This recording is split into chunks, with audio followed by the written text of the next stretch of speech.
Assalomu alaykum, hurmatli tadbirkorlar. Ana bugungi navbatdagi tadbirkorlar uchrashuvini boshlaymiz. Bugungi uchrashuvimizdan maqsadimiz tadbirkorlarni muammolarini, masalalarini birgalikda eshitib, uni ijobiy hal qilishga qilamiz. Kimdadir qaysi tadbirkorlarimizda bankda kreditga ehtiyoji bo'lsa, yana bir bankimiz ko'rsatadigan xizmatlari bor yoki bir boshqa bir masalalar bor. Asosiy bu tadbirkorlar uchrashuv o'tkazishdan maqsadimiz biz ish o'rinlari yaratish, masalan, doimiy ish o'rinlari bor, keyin tadbirkorlikka jalb qilib, o'sha ish o'rinlari bor.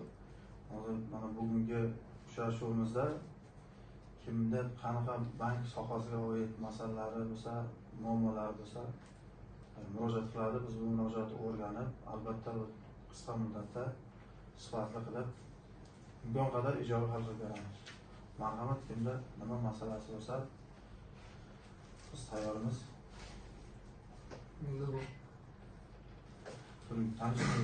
Men Abdullayev Botir, Lutfikor MFF fuqarosi. Biznesga ko'mak, o'zim bank qilish uchun 17 million kredit berishingizga amaliy yordam so'rayman sizdan. Lutfikor mahallasi.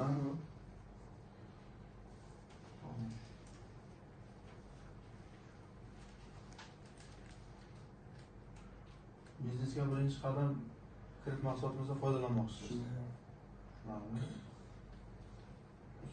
Murojaatingizni yozib olamiz, o'rganib, albatta imkon qadar tez fursatda ijobiy hal qilib beramiz. Yana kimda nima masala?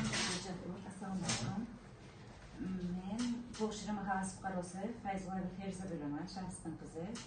Biznesga birinchi qadam kredit loyihasidan o'z bank qilgan shaxs sifatida menga 50 million kredit berishingizni so'rayman. Chorvachilik qilish maqsadida, chorvachilik qilishga imkoniyatim bor. Fayzullayeva Feruza, biznesga birinchi qadammi, mahalla loyihasimi? Biznesga birinchi qadam. Biznesga birinchi qadam mahsulotdan foydalanmoqchisiz. Muammongizni yozib oldik, albatta uni o'rganib, sizdan olamiz. Men o'zim shaxsan qo'llanib sizga javob beraman. Yana kimda nima masalasi?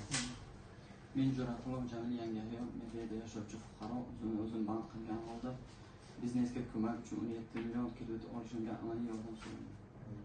Biznesga birinchi qadam kredit mahsulotimizdan olib, tadbirkorlikni o'sish. Albatta bo'ldi. Siz ham 3 ta kredit bilan bog'liq masala, buni hozir yozib oldik biz.